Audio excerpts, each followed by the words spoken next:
Bueno, entonces, hoy día vamos a ver lo que es patología cardíaca.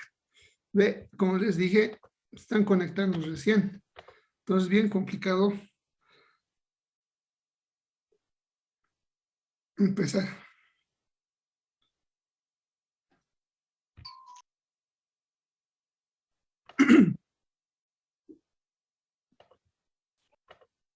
Bueno, entonces empezamos, jóvenes. Eh, es importante que nosotros sepamos patología cardíaca, ¿no? Entonces, ustedes van a llevar ya en cuarto año lo que es cardiología, y en cardiología básicamente van a ver todo lo que son trastornos, patologías cardíacas, ¿no?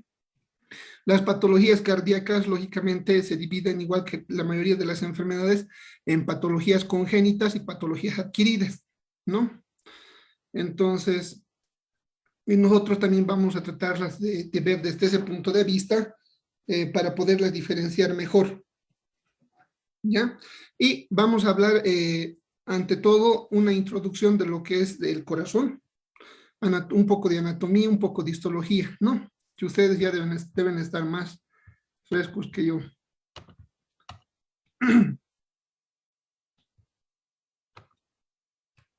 A ver, vamos a empezar entonces.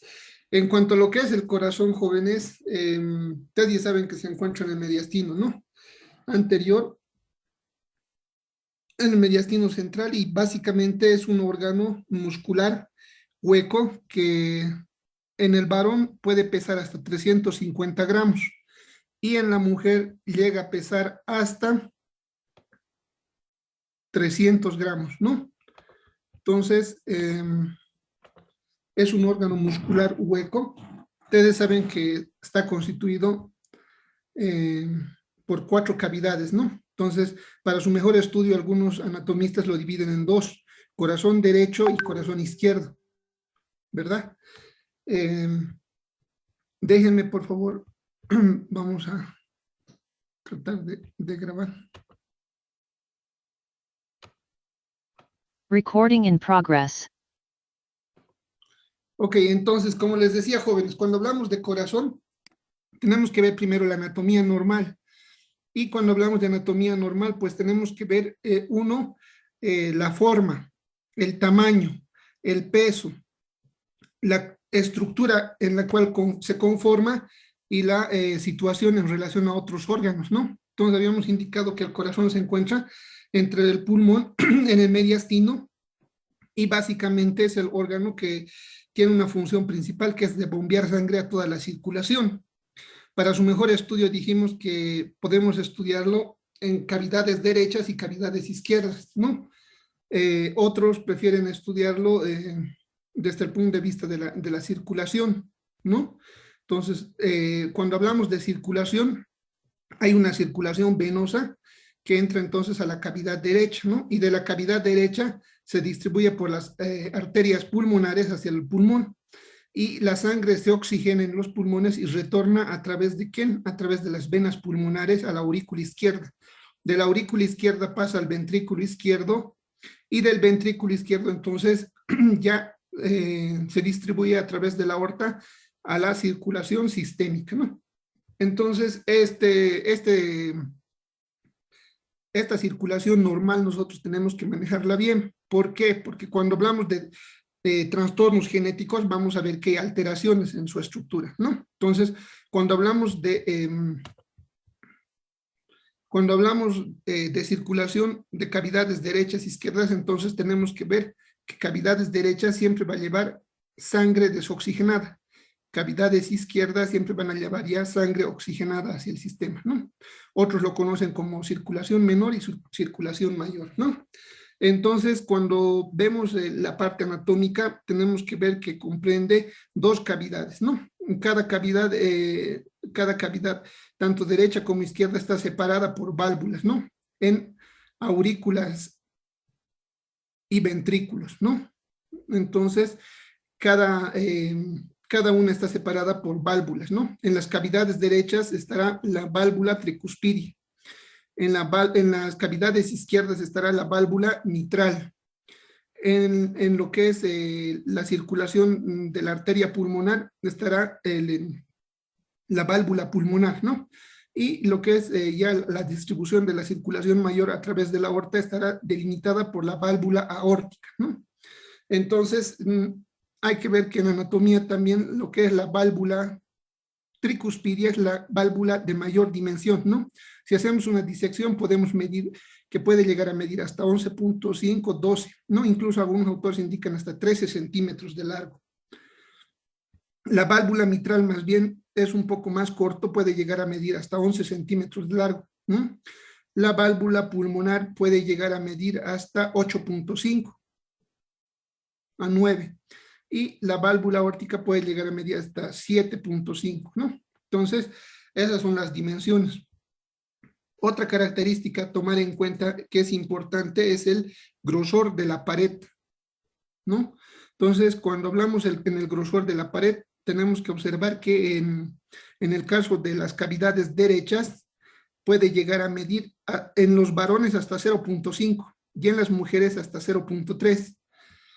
En la pared de las cavidades izquierdas, ¿no? Puede llegar a medir hasta 1.5 centímetros, jóvenes, ¿ya? Eso es lo normal. Cuando pasa los 1.5 ya hablamos de hipertrofia muscular, ¿ya? Y cuando disminuye estas dimensiones hablamos de atrofia. Por eso es importante.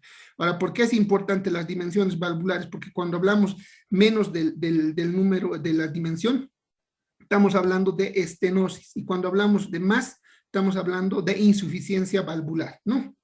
Entonces, básicamente, esto es importante que tomen en cuenta, son características anatómicas importantes. Y en cuanto a lo que es la circulación, es importante hablar también de las coronarias, ¿no? Que van a nacer o van a emerger de la arteria aorta ascendente y van a ser de dos, ¿no? Van a ser la arteria coronaria izquierda y la arteria coronaria derecha. La arteria coronaria izquierda va a dar dos ramas, ¿no? La primera, que es la descendente anterior. Esta descendente anterior va a ser la causante del 75% de los infartos agudos de miocardio en las personas, ¿ya? Por eso los cirujanos cardiovasculares, cuando hacen la intervención o la revascularización, el primer punto donde observan es acá. En segundo lugar está la circunfleja izquierda, ¿no? Luego está la arteria coronaria derecha, que igual tiene una rama anterior y una circunfleja y posterior. Ya, entonces, básicamente, todas estas arterias se van a encargar de irrigar el miocardio. ¿Ya? Y de acuerdo a la obstrucción de los vasos, vamos a ver entonces el tipo de infarto que se puede observar. Entonces, vamos a hablar también un poco de histología normal.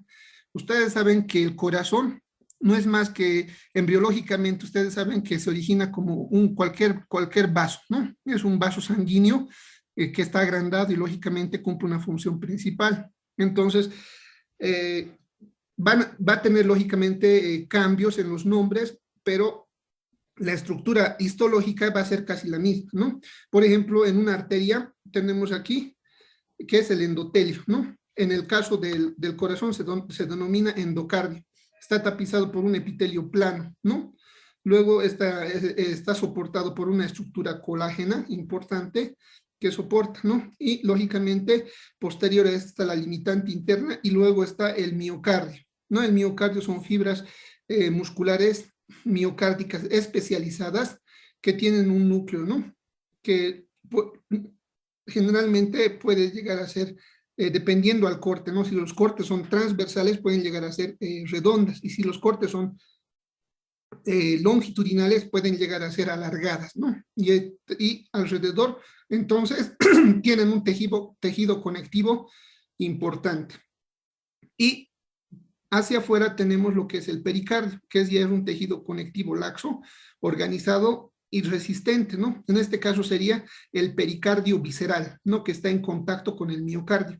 Luego tenemos el pericardio parietal, que más bien hace un espacio virtual donde circula, ¿no? Un líquido pericárdico, ¿no? Generalmente ese líquido pericárdico es para evitar fricción entre las superficies, ¿no?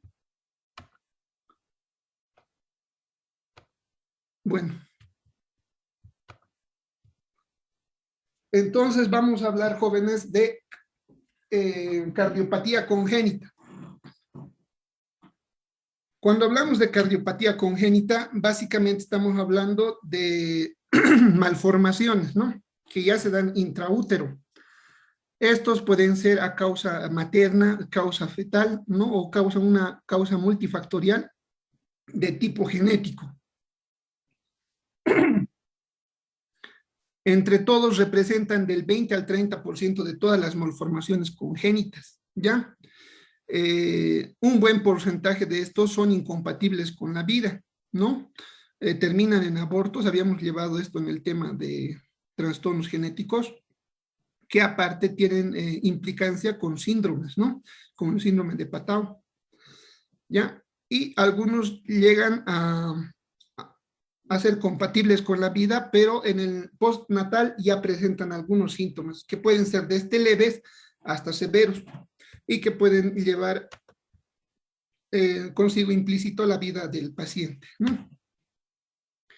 Entonces, en cuanto a la epidemiología, se dice que de cada 1000 nacidos vivos, 6 a 8 van a presentar estas malformaciones cardíacas, ¿no? Lógicamente va a ser en su mayoría leves y otras severas, ¿no? Incompatibles con la vida. En, en total va a representar el 1% de patologías de los nacidos vivos, ¿no? En cuanto a lo que es la frecuencia, jóvenes, decimos que la malformación más frecuente en los recién nacidos van a ser la comunicación interventricular en un 42%, seguido de la comunicación interauricular, ¿no? Y las estenosis pulmonares, que básicamente esas van a ser las más frecuentes en los recién nacidos. Otros, como la persistencia de arterioso, tetralogía de Fallot, que está relacionada con síndromes, coartación de aorta, estenosis aórtica y persistencia del tronco arterioso, van a ser en menor porcentaje. Ahora, otro aspecto importante que hay que mencionar dentro de las malformaciones cardíacas congénitas son los factores que habíamos mencionado, ¿no? Tenemos malformaciones, las causas de tipo materno. Por ejemplo, infecciones maternas, ¿no? Sobre todo en el caso de la rubeola, ¿no? O por abuso de alcohol, generalmente a madres, ¿no? Que generalmente en el estado de gestación continúan consumiendo bebidas alcohólicas. Radiaciones intrauterinas, habíamos llevado, ¿no? En trastornos medioambientales, que básicamente las radiaciones, ya sea los rayos X o tomografía, pueden causar un sinfín de alteraciones en el producto, ¿no? Luego el uso farmacológico, ¿no? O sea, recetar medicamentos que pueden causar iatrogenia y pueden causar malformaciones en el producto, ¿no? Tales como la fenitoína, que es un antiepiléptico, y la talidomida, que lo usan en anestesiología, ¿no?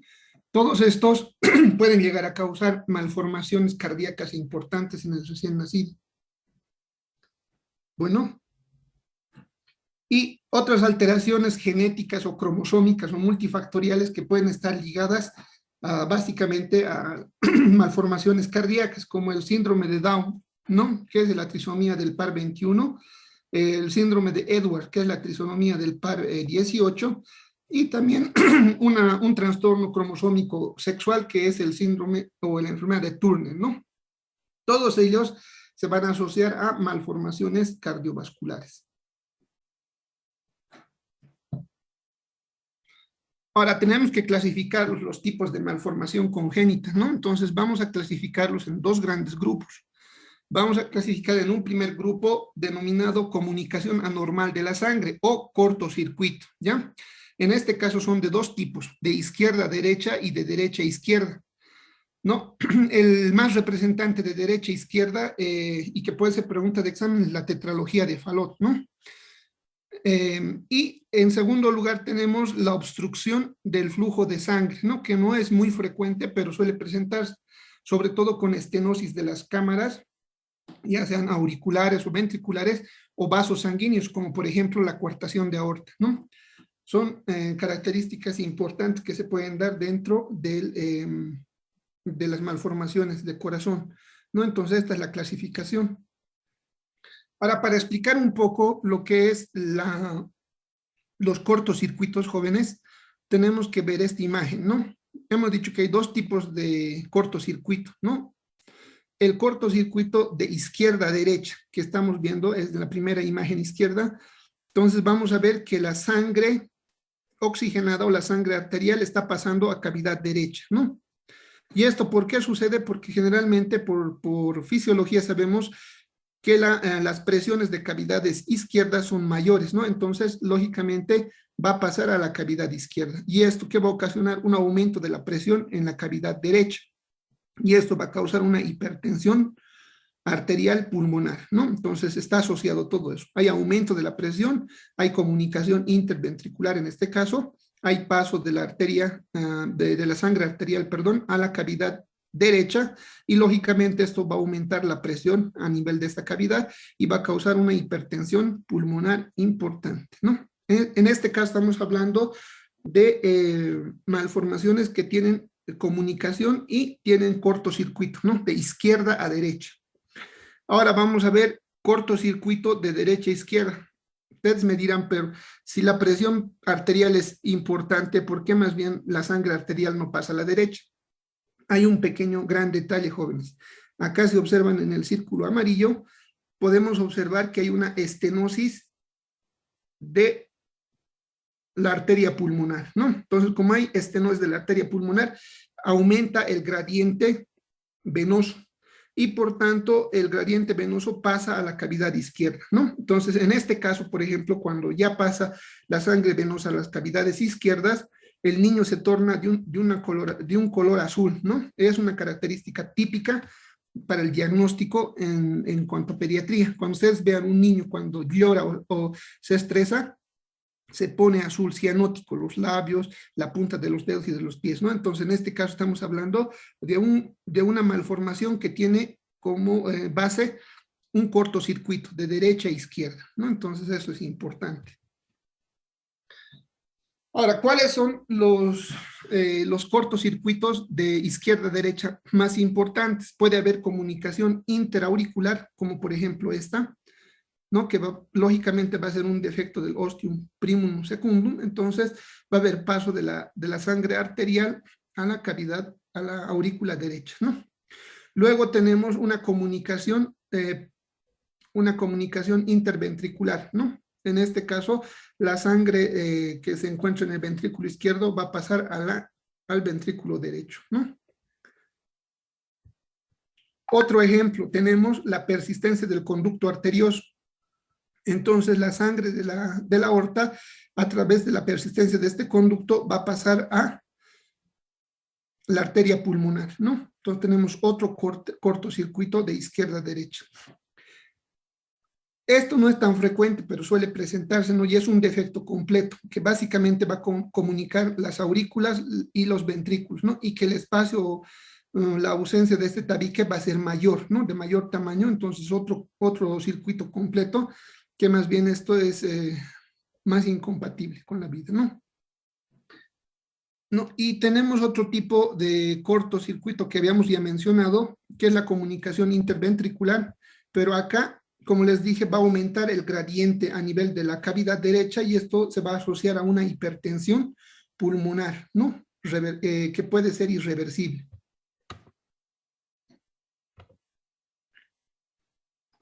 Entonces, acá estamos viendo, jóvenes, una imagen, ¿no? De una autopsia de corazón, donde podemos observar una comunicación interauricular, ¿no? Entonces, que está por debajo de la válvula, entonces esta comunicación lógicamente va a ser un cortocircuito de izquierda a derecha. Ahora tenemos los cortocircuitos de derecha a izquierda, ¿no? Entonces habíamos indicado que el clásico, el más frecuente es la tetralogía de Fallot, ¿no? Que está asociada a síndromes, como por ejemplo el síndrome de Down, síndrome de Edwards y de Turner, ¿no? Y lógicamente también está implícito dentro de esto la transposición de grandes vasos. ¿Qué significa la transposición de grandes vasos? Que es el intercambio del origen en los vasos grandes, ¿no? Por ejemplo, del ventrículo derecho, ¿qué arteria nace? La arteria pulmonar. Del ventrículo izquierdo, ¿qué arteria nace? La arteria aorta. Pero vean ustedes que en la transposición de grandes vasos hay un intercambio, ¿no? La aorta está emergiendo del ventrículo derecho y la arteria tricuspidia está emergiendo del ventrículo izquierdo. Aparte, acá hay un defecto que es la comunicación interventricular, ¿no? Acá es lo mismo, pero acá no hay comunicación interventricular, ¿no? Hay una transposición de grandes vasos. Entonces, en estos casos, en algunos casos incluso más severos, tiene que buscar la reparación quirúrgica inmediata, ¿no? Porque no es compatible con la vida. Entonces, vamos a hablar de la tetralogía de Fallot, jóvenes, ¿no? Les he dicho que es una cardiopatía, una malformación del corazón que básicamente está asociada con síndrome, ¿no? Ahora, en la tetralogía de Fallot hay 4 características importantes que vamos a observar, ¿no? Y ustedes ya deben estar notando.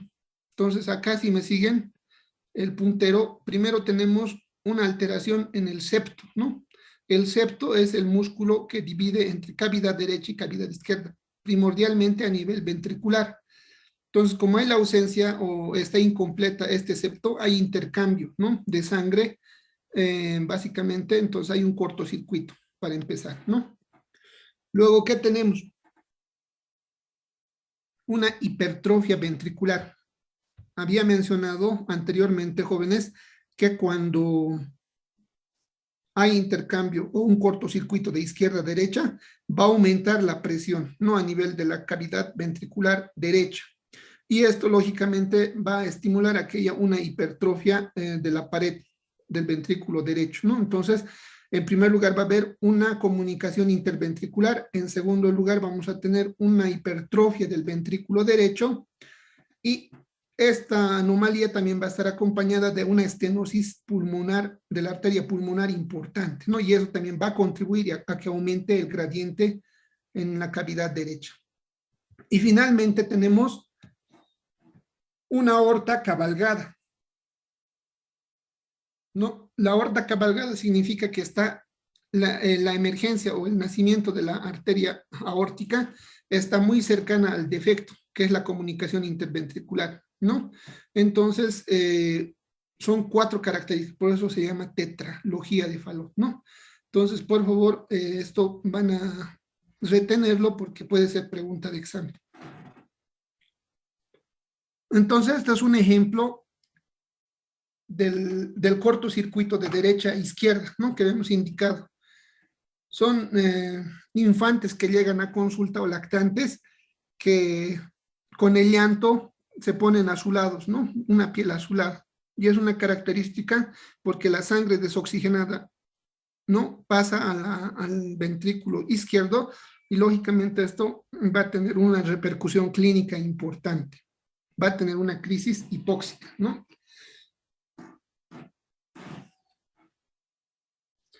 La transposición de grandes vasos. La transposición de grandes vasos jóvenes se trata de una malformación compleja en la que se producen alteraciones de conexión entre el ventrículo derecho y ventrículo izquierdo.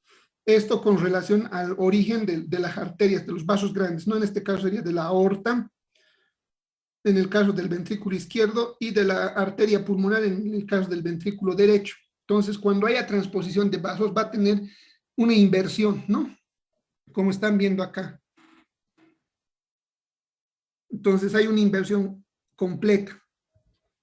Pueden observar acá, esta es la aorta, ¿no?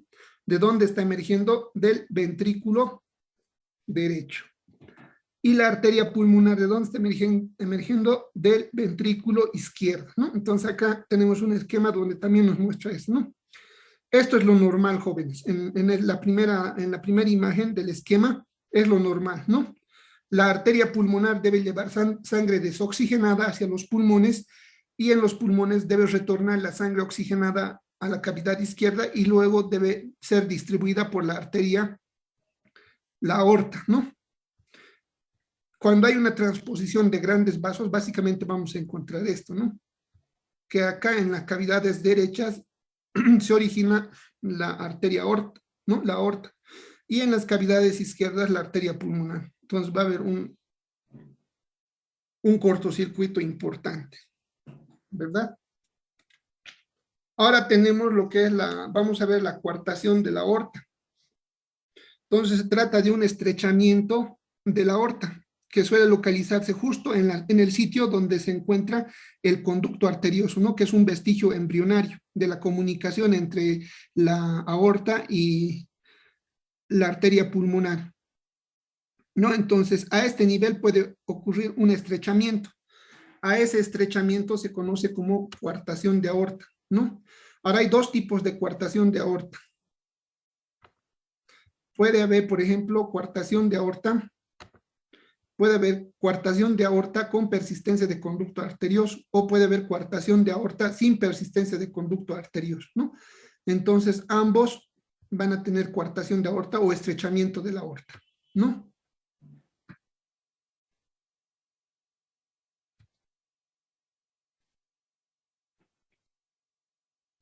Bueno, entonces, eso con relación a las malformaciones congénitas de tipo cardíaco, ¿no?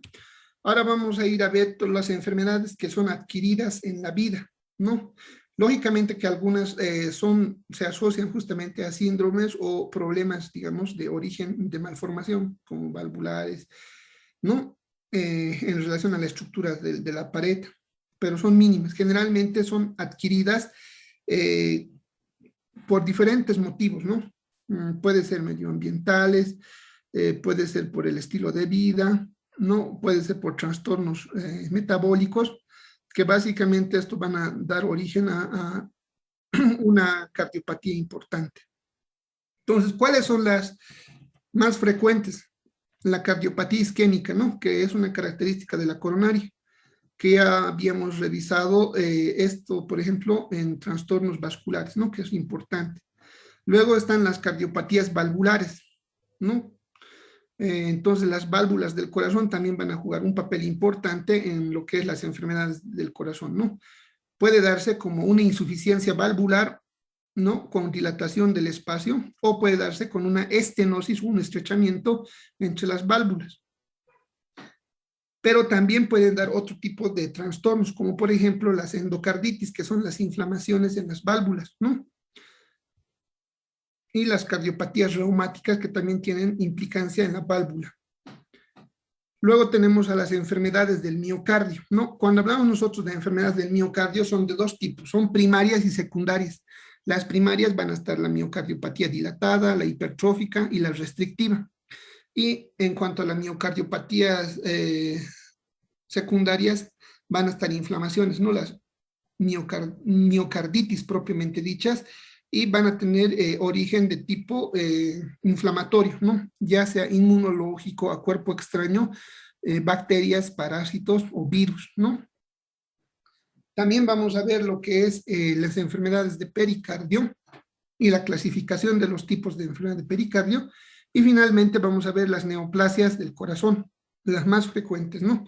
En el caso de las benignas va a ser el mixoma y en el caso de las malignas va a ser el rhabdomiosarcoma, ¿no? Y el angiosarcoma. Entonces, vamos a hablar primero, jóvenes, de lo que es la insuficiencia cardíaca, ¿no? Porque la insuficiencia cardíaca es un trastorno que va a dar lugar a muchas afecciones cardiológicas, ¿no? Entonces, es importante ver este tema, ¿no? Si bien no es primordialmente patológico o no tiene que ver mucho con anatomía patológica, pero es una causa importante para explicar los diferentes tipos de trastorno, ¿no?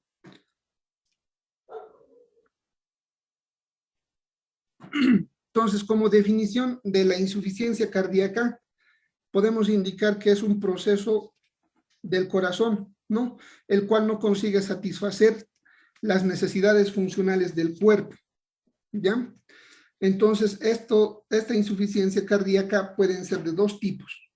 Puede ser una que es la aguda y puede ser otra que es la crónica, ¿no? Cuando hablamos nosotros de insuficiencia cardíaca aguda, nos referimos a un infarto de miocardio que puede desencadenar a una insuficiencia cardíaca, ¿no? Y cuando nosotros hablamos de una insuficiencia cardíaca crónica, estamos hablando de cardiopatías progresivas graduales que pueden terminar en una insuficiencia cardíaca, ¿no? Ahora, ¿cuáles son las causas, ¿no?, de la insuficiencia cardíaca? Según Robbins, atribuye a 3 principales, ¿no? Según su origen, que pueden ser por sobrecarga de presión, por sobrecarga de volumen y por aumento de la demanda.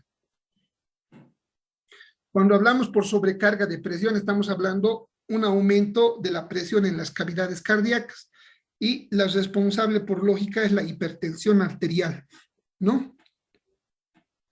Y cuando hablamos de sobrecarga de volumen, hablamos que hay un aumento en el volumen por retención. En este caso estamos hablando retención de agua y sodio, ¿no? Pueden ser por trastornos endocrinos, ¿no? Y también pueden ser de tipo dietético, ¿no? Y luego tenemos los aumentos en la demanda.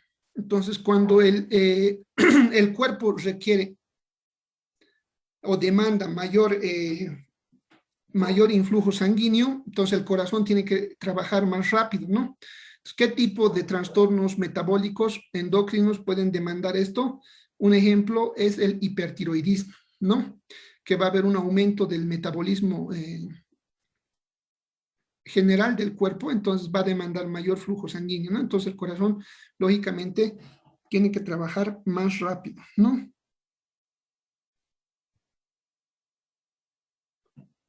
Ahora, causas relacionadas con alteraciones de la estructura del corazón que van a originar una insuficiencia cardíaca. Por ejemplo, el fallo de la bomba, ¿no? En este caso puede estar relacionada con una lesión del miocardio, por ejemplo, un infarto que va a repercutir en la reducción de la contractibilidad, ¿no? Y hay otros ejemplos. La primera, la principal, siempre la cardiopatía isquémica coronaria. En segundo lugar, trastornos eléctricos. Cuando hablamos de trastornos eléctricos, me refiero a que hay una alteración en la señal eléctrica, ¿no? Que tiene como función la contracción muscular. En este caso podemos dar un ejemplo, el síndrome de Wolff-Parkinson-White, ¿no? En este caso va a ser un trastorno de nacimiento que va a tener como condición una alteración en la conexión eléctrica, ¿no? Va a tener una conexión eléctrica adicional entre la aurícula y las ventrículas. Esto va a hacer de que aumente el ritmo cardíaco y esto sea muy acelerado, ¿no? Entonces puede terminar esto en una insuficiencia cardíaca también. Miocardiopatías metabólicas hereditarias también, ¿no? Por ejemplo, con depósito de cuerpos extraños como el amiloide, o también puede darse como la hemocromatosis, ¿no? En relación a las válvulas cardíacas, jóvenes, por ejemplo, las endocarditis bacterianas o la fiebre reumática, ¿no? Como en el caso de los depósitos de anticuerpos. Enfermedades degenerativas que generalmente van a estar relacionadas con la edad. A partir de los 55 años, 60 años, básicamente va a haber una calcificación de las válvulas, sobre todo de la válvula aórtica, ¿no? Entonces, esto va a hacer de que incluso pueda repercutir sobre las arterias coronarias y pueda ocasionar un infarto agudo de miocardio. Trastornos metabólicos, ya habíamos visto en algunos trastornos, ¿no? Genéticos, por ejemplo, el síndrome de Marfan, que va a tener una alteración a nivel del colágeno, y esto de las fibras, y esto va a llevar a que haya un debilitamiento, ¿no?, de la pared arterial, y lógicamente esto puede conllevar a una insuficiencia cardíaca o una válvula laxa, ¿no? Y finalmente vamos a ver que puede también ser origen de una insuficiencia cardíaca las enfermedades restrictivas o constrictivas del corazón. Entonces, ¿a qué nos referimos restrictivas y constrictivas? Que básicamente van a incapacitar a la distensión del corazón, ¿no? Y esto tiene que ver mucho con la limitación de la dilatación de las cámaras del corazón, ¿no? Entonces, jóvenes, está acabando el tiempo. Nuevamente les voy a enviar el link para que puedan conectarse. Ya, entonces, en este caso, tenemos infiltrado del miocardio, por ejemplo, por amiloides, ¿no? Esto va a ocasionar de que haya una fibrosis importante y de que haya una limitación en la diástole, ¿no? Y las pericarditis, generalmente hay pericarditis crónicas como la tuberculosis o neoplasias o mesoteliomas que van a restringir la capacidad de la dilatación del corazón, ¿ya? Entonces ahora vamos a hablar de los signos y los síntomas según la clasificación de la insuficiencia cardíaca, ¿no? En el caso de anterógrada y retrógrada, ¿ya? Cuando hablamos de retrógrada, hablamos de insuficiencia cardíaca izquierda. Y cuando hablamos de anterógrada, hablamos de insuficiencia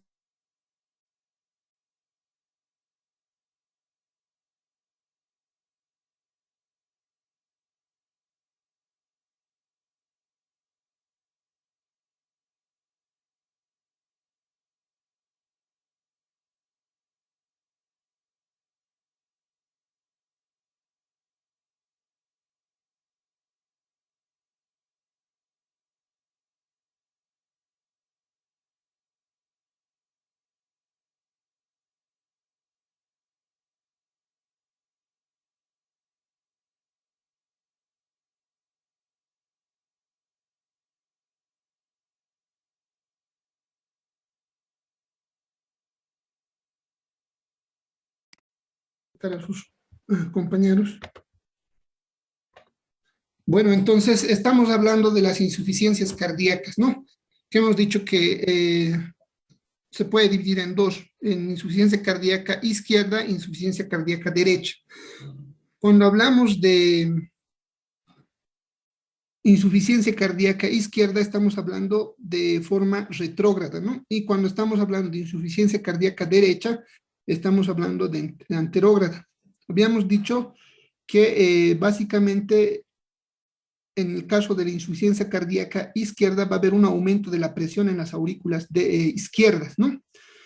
Y de forma retrógrada esto va a repercutir hacia los vasos y va a provocar sobre todo una hipertensión pulmonar, ¿no? Entonces esto va a originar un edema pulmonar. También este edema pulmonar lo conocen como congestión pulmonar a causa de una insuficiencia cardíaca, ¿no? Izquierda. Y esto más adelante puede repercutir a cavidades derechas también. Y cuando hablamos de insuficiencia cardíaca derecha, más bien va a ser a consecuencia de una insuficiencia cardíaca izquierda, ¿no? Que lógicamente va a aumentar la presión, el gradiente a nivel de la cavidad derecha, y esto va a repercutir hacia lo que son las vena cava superior e inferior, ¿no?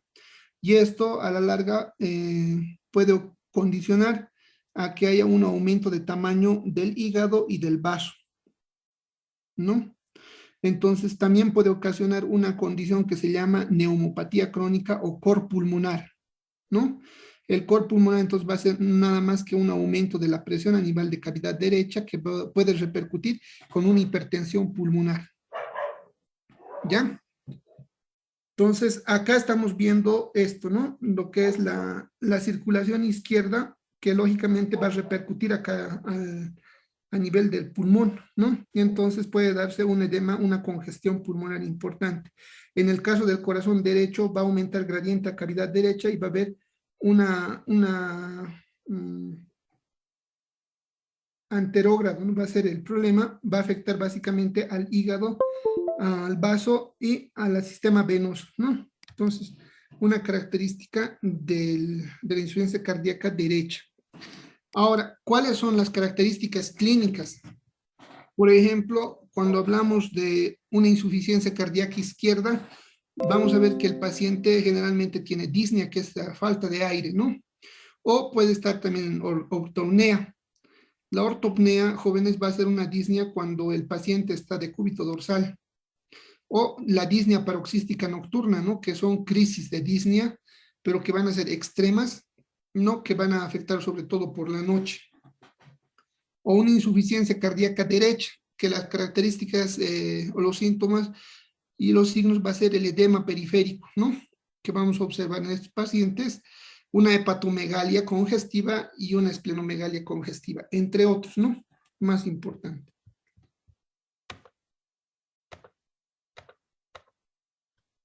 Entonces acá estamos observando el cor pulmonar, que hemos dicho que es el aumento del gradiente a nivel del ventrículo derecho, y esto lógicamente va a aumentar a nivel de arteria pulmonar, ¿no? Entonces, eso es importante, jóvenes.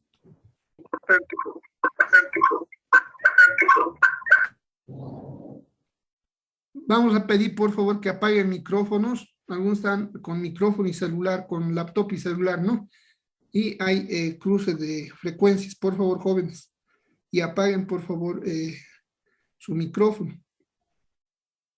Cuando hablamos de cor pulmonar, jóvenes, entonces la dilatación e hipertrofia del corazón derecho como respuesta a una hipertensión pulmonar.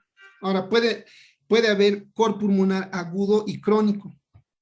Cuando es agudo, generalmente se debe a un tromboembolismo pulmonar en silla de montar, que ya habíamos visto también, ¿no? Y cuando hablamos de un cor pulmonar crónico, más bien es producto de una afección de cavidades izquierdas, ¿no? En relación puede ser a un ateroma a nivel de válvula cardíaca, a nivel de las válvulas de la aorta, ¿no? O a una isquemia, ¿no? A una isquemia miocárdica importante, o un infarto miocárdico, ¿no? En un curso crónico.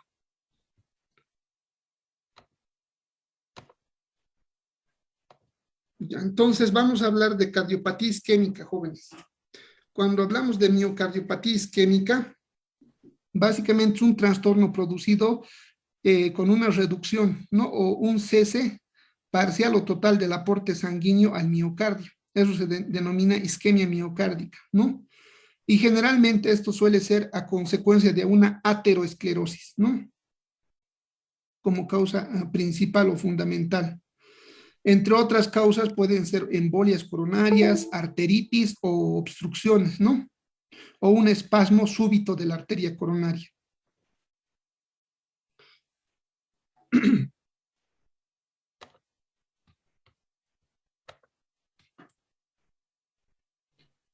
Ahora, tenemos formas de cardiopatía isquémica, ¿no? Por ejemplo, tenemos la angina de pecho, tenemos la insuficiencia cardíaca crónica, el infarto de miocardio y muerte súbita, ¿no? Pero lo que ahora vamos a ver o corresponde al tema, vamos a ver lo que es angina de pecho e infarto de miocardio, ¿ya? Principalmente. Entonces, vamos a empezar con angina de pecho. ¿Qué entendemos por angina de pecho? Que es un dolor o malestar episódico importante, ¿no? Que se ubica a nivel esternal izquierda torácica y puede tener irradiación hacia el brazo izquierdo, ¿no? Generalmente esto se precipita con ejercicio, excitación y alivia con reposo, ¿no? Dependiendo del estrechamiento de las arterias coronarias. También puede darse por un vasoespasmo de la arteria coronaria, ¿no? Por ejemplo, hay pacientes ansiosos con personalidad tipo A, que básicamente pueden tener espasmos importantes del corazón que pueden cursar con angina de pecho. Enfermedades de vasos pequeños, como han llevado en las enfermedades vasculares, como las arteritis, ¿no? Que también pueden cursar con angina de pecho. O enfermedades valvulares de la aorta. Les había dicho que hay una valvulopatía degenerativa, ¿no?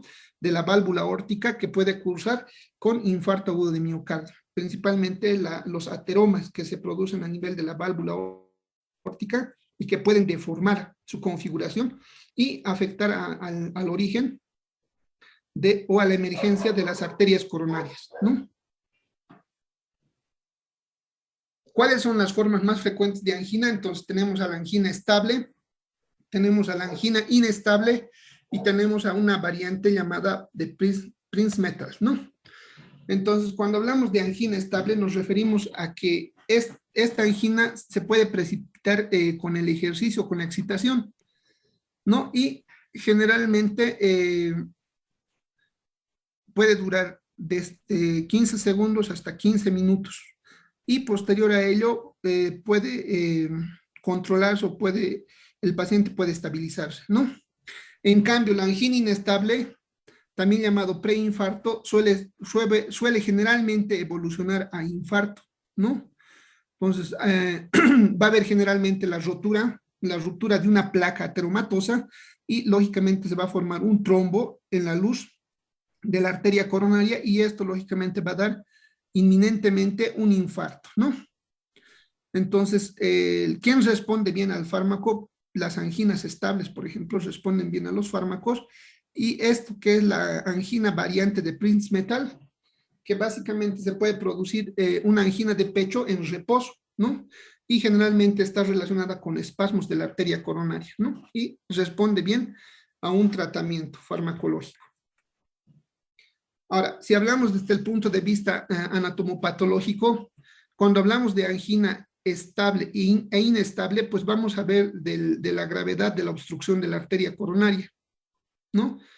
Y, por ejemplo, cuando hablamos de la angina estable o de la Prinzmetal, no hay cambios importantes, ¿no? En la arteria, o sea, la obstrucción en la luz de la arteria es menos del 75%. Por lo tanto, no evolucionan en su mayoría a un infarto o a una necrosis importante. En cambio, en una angina inestable puede estar asociado con necrosis focal. ¿Por qué? Porque la obstrucción de la luz va a ser mayor al 95%. Entonces, lógicamente, esto va a dar un infarto, ¿no? Entonces, va a haber focos de fibrosis también en estos pacientes.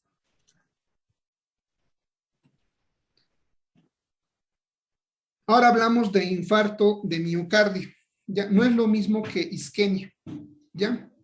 La isquemia nos ha dicho que es la reducción, ¿no? Del suministro de sangre a nivel del corazón a un grupo muscular, ¿no? Ya sea por la arteria descendente anterior, por la circunfleja, etc. Pero el infarto agudo de miocardio, cuando estamos hablando de infarto, ya estamos hablando, es sinónimo de necrosis, ¿no? Esta necrosis va a ser de tipo coagulativa, una necrosis anóxica de las células miocárdicas ocasionadas o secundarias a una isquemia, ¿no? Ahora, se conocen dos tipos de infarto, ¿no? Pueden ser transmurales, cuando interesa toda la pared del miocardio, o pueden ser subendocárdicos, cuando solamente afecta menos de un tercio del espesor de la pared, ¿no? Entonces, hay que diferenciar en cuanto a su extensión del infarto, pueden ser de dos tipos: infartos transmurales que atraviesan toda la pared, o infartos subendocárdicos que básicamente solamente abarca menos de un tercio, ¿no? Del espesor de la pared.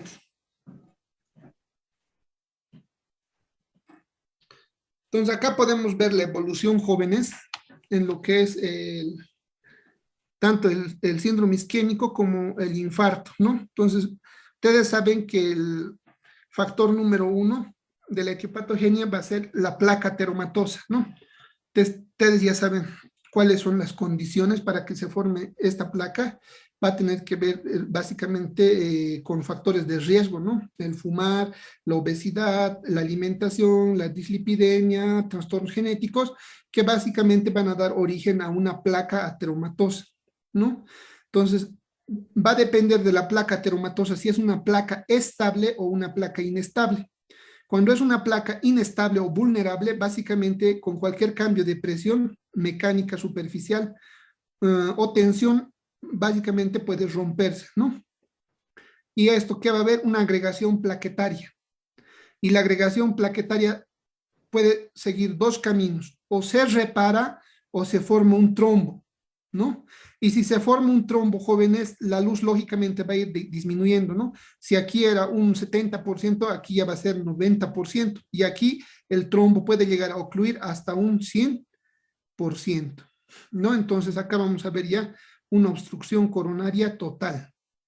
Ahora, va a depender del tiempo y de la experiencia del médico, ¿no? Porque ustedes saben que estas células miocárdicas, una vez que mueren o entran en anoxia, entran en muerte celular y no pueden volver a regenerar. Son una población celular especial, igual que las células neuronales, ¿no? Entonces, si hay muerte de estas células, lastimosamente ya no se regenera, ¿no?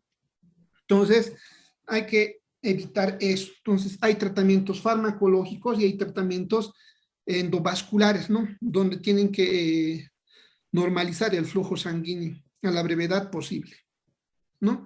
Entonces, de acuerdo a la distribución anatómica del infarto, podemos observar, habíamos dicho de dos tipos, ¿no? Habíamos dicho que hay las subendocárdicas y las transmurales. La subendocárdica, básicamente, vamos a ver que la evolución del infarto es de acuerdo al tiempo, ¿no? De acuerdo a la ubicación. Entonces, acá vamos a observar la irrigación normal del corazón, ¿no? Entonces habían dicho que el sitio más frecuente del infarto agudo de miocardio es a nivel de la arteria descendente anterior, ¿no? Entonces va a sufrir lógicamente una necrosis todo el grupo de la cara anterior del corazón, ¿no? Entonces, esto evoluciona de acuerdo al tiempo, ¿no? O sea, si es inmediato, lógicamente no va a haber una lesión celular importante, una necrosis, ¿no? Pero a las 2 horas nosotros podemos observar que hay una necrosis ya de 1/3 y a las 24 horas el infarto puede propagarse a toda la pared del corazón. Entonces estamos hablando de un infarto transmural y acá estamos hablando de un infarto subendocárdico, ¿no? Entonces, vean ustedes que de acuerdo a la oclusión de las arterias, podemos encontrar el infarto distribuidos en diferentes partes de la pared del corazón, ¿no? Por ejemplo, si hay una obstrucción en la arteria descendente anterior, va a haber una alteración en lo que es la pared anterior del corazón, ¿no? Ahora, cuando hay solamente la obstrucción parcial y el tiempo es corto, pues vamos a tener un infarto subendocárdico, ¿no? Que puede ser regional o puede ser alrededor, ¿no? Difuso, pero no conlleva el total de la pared, el espesor de la pared. En cambio, cuando hablamos infartos transparietales, necesariamente se va a involucrar todo el espesor de la pared, ¿no? Y esto puede deberse a la oclusión total del vaso y el tiempo que transcurre, ¿no? Por ejemplo, esto es un infarto agudo de miocardio. ¿Es transmural o subendocárdico? Jóvenes. Mural, Ajá, transmural. transmural, ¿verdad? Porque se observa que el infarto ocupa todo el espesor de la pared, ¿no? En este caso es de la circunfleja, que está ubicado en la pared lateral del ventrículo izquierdo. Ahora, habíamos dicho que de acuerdo al tiempo, jóvenes, esto puede ir extendiéndose, ¿no? Por ejemplo, cuando el infarto se ha dado, el tiempo a transcurrir del infarto menos de 20 minutos, todavía las células pueden ser reversibles, ¿no? O sea, si se logra permeabilizar el flujo sanguíneo, entonces hay una reperfusión y lógicamente puede llegar a salvarse, ¿no? Pero, por ejemplo, cuando ya ha pasado entre las 2 y las 4 horas, ya hay una necrosis importante, ¿no? En el sitio inicial, pero alrededor también está empezando la anoxia. Entonces, puede haber una salvación parcial, ¿no? Pero si ha pasado más de 6 horas y la oclusión es permanente, entonces básicamente el infarto es irreversible y lógicamente va a haber muerte celular de ese sitio, ¿no? Entonces ya estamos hablando de un infarto completo. Por favor, jóvenes, les voy a pedir que apaguen sus micrófonos. Hay un chasquido de fondo, por favor. Entonces, aquí estamos con una fotografía que también está en el Robbins, que es un infarto reciente, ¿no? O sea que este no debe ser más de 2 horas. Y en acá podemos observar el sitio, ¿no? Del infarto, que básicamente es todo el septo y la cara anterior, ¿no? Entonces, acá podemos observar que normalmente cuando ha transcurrido un tiempo mínimo del infarto, no hay muchos cambios macroscópicos en la coloración del infarto. Entonces, algunos médicos forenses o médicos legistas tienen que valerse de ciertos trucos para poder diagnosticar el infarto, ¿no? Entonces, cuando tú haces el corte transversal para identificar el sitio del infarto, porque hay alta sospecha de infarto, en las primeras 2 horas no suele haber una característica importante, cambio de coloración en el músculo cardíaco. Entonces, suele usar una sustancia química llamada trifeniltetrazolio, ¿no? Entonces, esta sustancia química hace de que el sitio del infarto, jóvenes, se marque de un color de aspecto marrón, ¿no? Identificando todo el sitio del infarto, ¿no? Que es transmural, lógicamente, que abarca desde el septo hasta la cara anterior. Y microscópicamente sí se puede ver, ¿no? Vamos a ver, por ejemplo, necrosis ya de las fibras miocárdicas que van a tener ausencia de núcleo y unas fibras elásticas con estrías, ¿no? Que son características del infarto en las primeras horas. Aquí estamos viendo un ejemplo de un infarto subendocárdico, ¿no? Entonces vamos a ver básicamente que no abarca toda la pared, sino más bien está en menos de un tercio del espesor, ¿no? Esto, por ejemplo, se puede dar en shock hipovolémico. Cuando una persona sufre un shock hipovolémico, entonces puede haber disminución en la perfusión sanguínea, ¿no? Y un colapso en la arteria coronaria. Entonces, lógicamente, si se repone esta volemia, pues entonces solamente queda esto, ¿no? Que es un vestigio de un infarto subendocárdico. Acá vemos otro ejemplo, ¿no? De un infarto subendocárdico.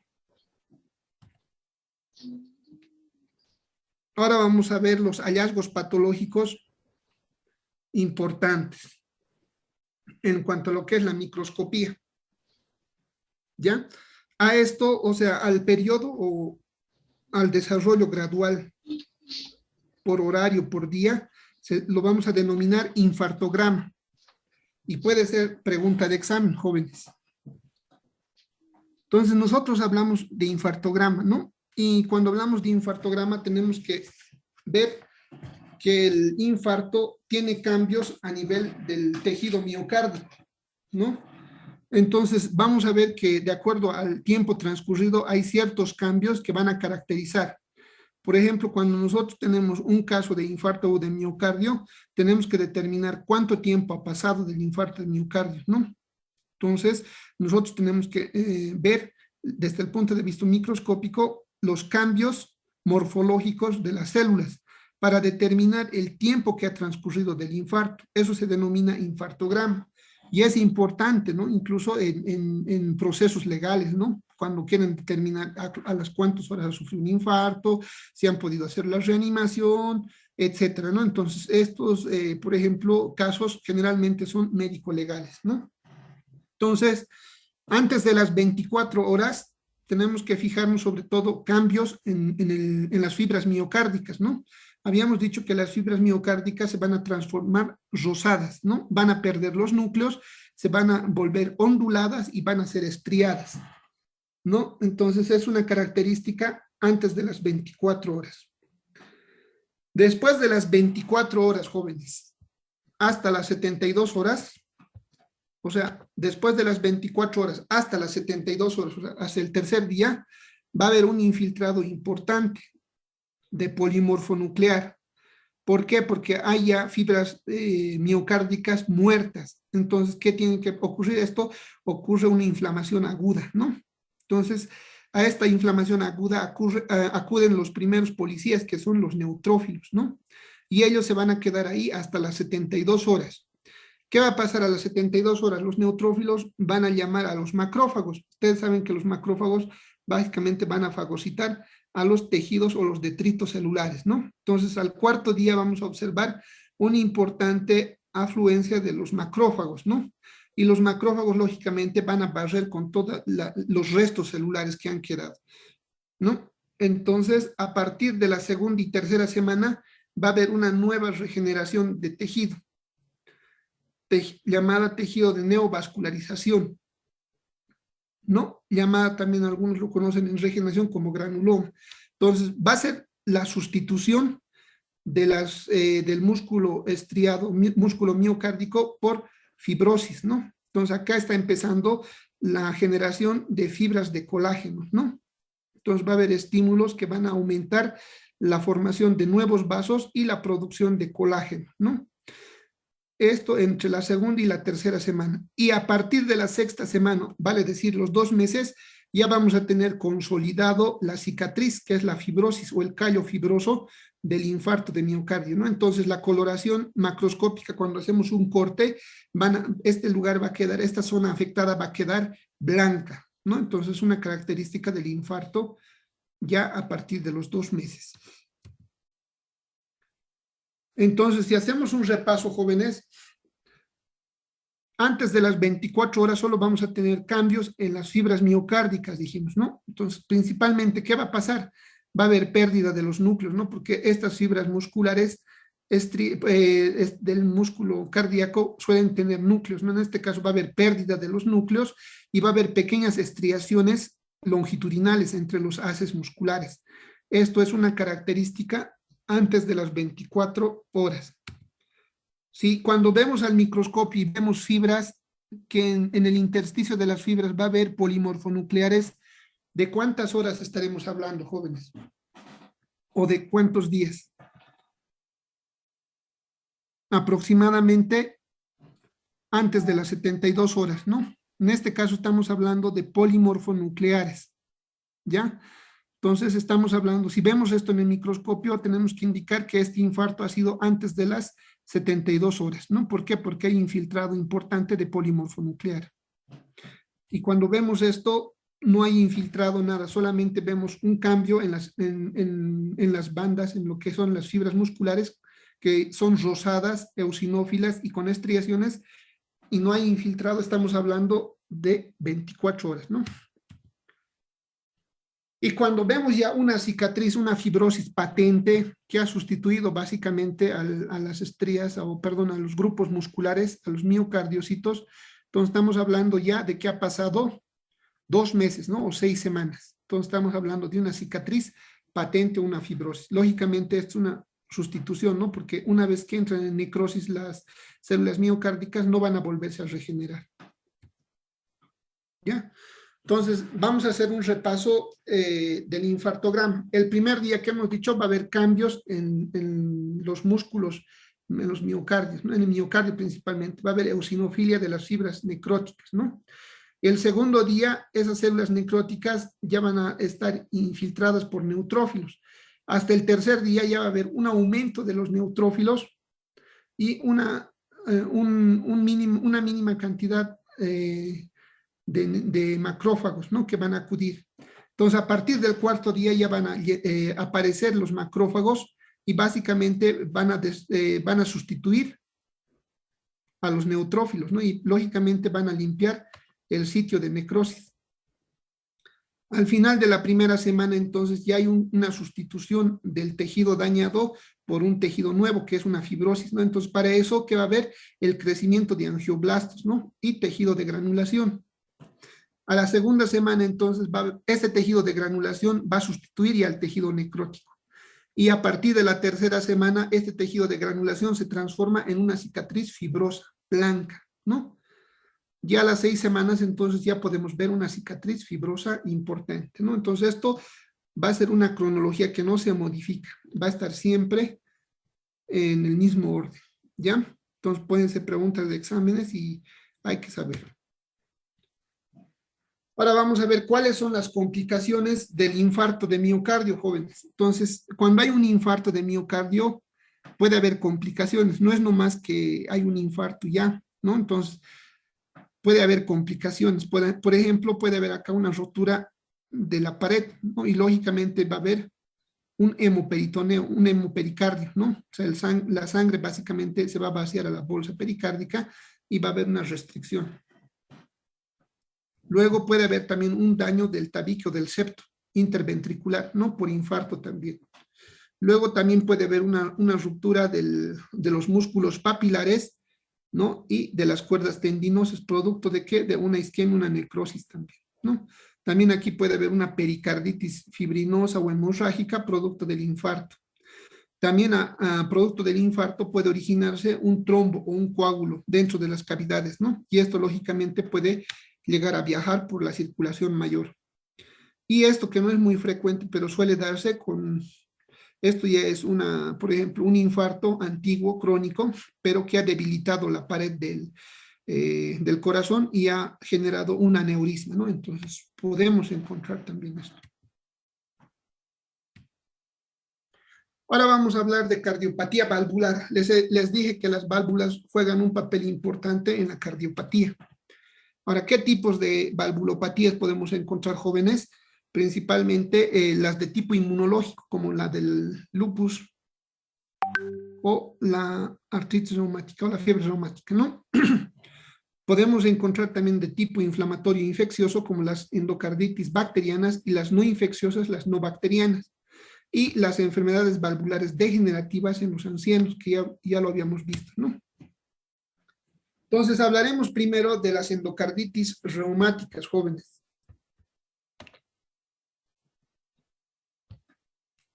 Por definición, entonces, la endocarditis reumática básicamente se refiere a una complicación inmunológica, ¿no? De una infección causada por el estreptococo beta hemolítico del grupo A. En este caso es de un paciente que hace 2 semanas estaba con una faringitis o faringoamigdalitis importante o tenía una infección importante en la piel. Ya, entonces en la sangre se van a encontrar básicamente sustancias, toxinas que básicamente van a ser reconocidas como antígeno, ¿no? Y a veces hay un cruce en la reacción inmunológica de nuestro cuerpo frente al tejido normal, ¿ya? Entonces va a haber una reacción inflamatoria de tipo inmunológica hacia las válvulas cardíacas, ¿no? Y esto va a ocasionar lógicamente en complicaciones a nivel valvular. Entonces puede darse a nivel de la válvula mitral o la válvula aórtica, generalmente, ¿no? Y lógicamente que ha reducido estos casos de endocarditis reumática por el uso de antibiótico-terapia, sobre todo los betalactámicos, ¿no? Entonces, cuando nosotros hablamos de endocarditis reumática, básicamente va a afectar a todo nivel, ¿no? Va a afectar al endocardio, al miocardio y al pericardio, ¿no? Entonces, como es una inflamación importante, suele afectar a todos estos tejidos, ¿no? Al endocardio puede causar una endocarditis, una miocarditis y una pericarditis importante. Entonces, ¿qué hallazgos anatomopatológicos, macroscópicos vamos a encontrar en la carditis reumática crónica, que puede ser pregunta de examen?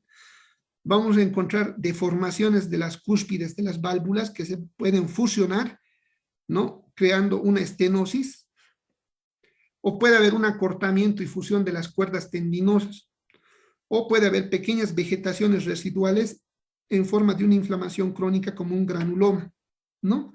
Y puede haber también infecciones sobreañadidas, ¿no? Como endocarditis infecciosa bacteriana. Ahora, esto es importante, ¿no? Hay signos patognomónicos en el estudio microscópico, los famosos cuerpos de Aschoff. ¿Qué son los cuerpos de Aschoff, jóvenes? Son granulomas que básicamente van a estar distribuidas en todo lo que es el espesor del corazón.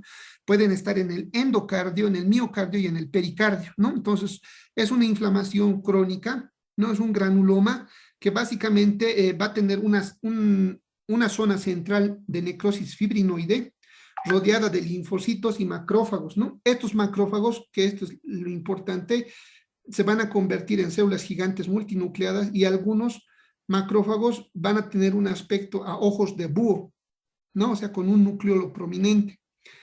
En un corte transversal, en un corte histológico transversal de estos miocardios, básicamente podemos ver que los núcleos pueden hacerse transversales y a estas células se van a denominar células en oruga y también se les conoce con el nombre de células de Annenkopf, ¿no? Entonces, esta es una característica patognomónica de la endocarditis o la carditis reumática, ¿no? Crónica.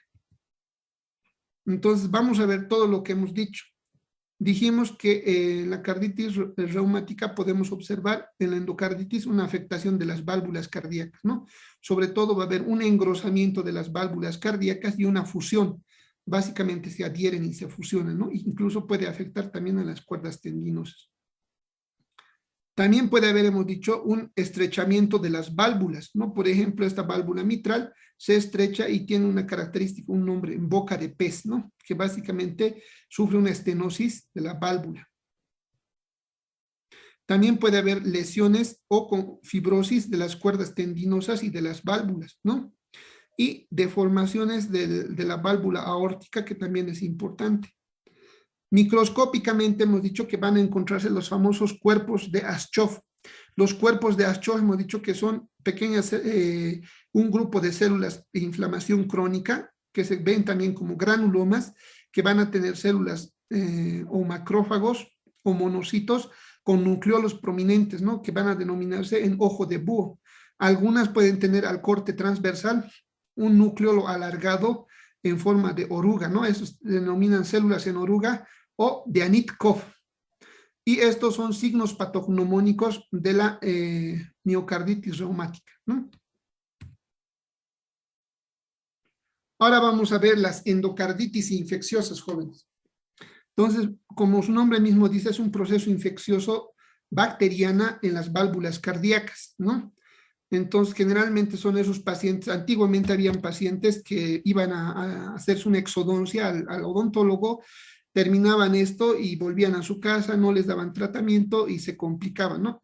Y al cabo de una semana, el paciente muerto, ¿no? ¿Por qué? Porque ha habido una, básicamente, una invasión de la bacteria a nivel de la cavidad oral que ha tomado un vaso y básicamente se ha hecho una sepsis sistémica, ¿no? Y básicamente afecta al corazón, en este caso al endocardio, y puede causar una endocarditis infecciosa. Es un ejemplo, ¿no?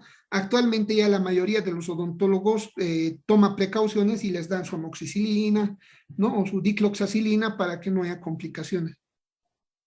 ¿No? Pero sin embargo, hay otras personas que pueden afectarse con estas endocarditis bacterianas, sobre todo quienes, los drogadictos, ¿no? Que se ponen la droga, la cocaína por vía intravenosa, ¿no? Entonces, hay una contaminación de las bacterias y lógicamente estas bacterias van a anidar a nivel de las válvulas y van a dar origen a la endocarditis infecciosa, ¿no? O también se puede deber a válvulas protésicas, ¿no? Entonces, cuando hay un cambio de prótesis valvular, esta prótesis valvular también puede originar un proceso infeccioso, ¿no? Sobre todo si esto está contaminado.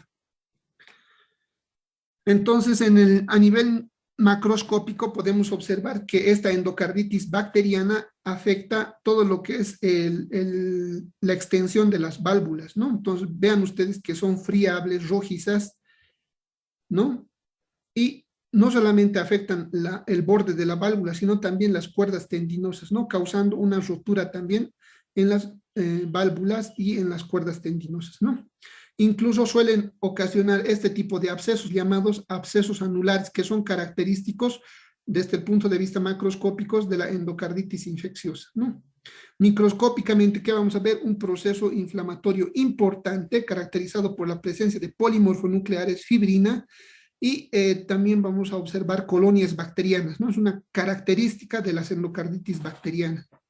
Luego podemos observar, por ejemplo, esta es una disección de las válvulas, ¿no? Ya sean mitrales o aórticas, donde vamos a observar una degeneración, ¿no? Esto ya es, digamos, una válvula post-endocarditis bacteriana, donde podemos observar ya que hay una cicatriz retraída, una fibrosis, ya básicamente una deformación de las válvulas, ¿no? Entonces, no es nomás cuando uno, por ejemplo, tiene alta sospecha de que tenga esta endocarditis bacteriana, pues se debe tener en cuenta el tratamiento farmacológico, ¿no? Antibiótico, urgente. Ahora hay dos tipos de endocarditis bacteriana, jóvenes, y es pregunta de examen.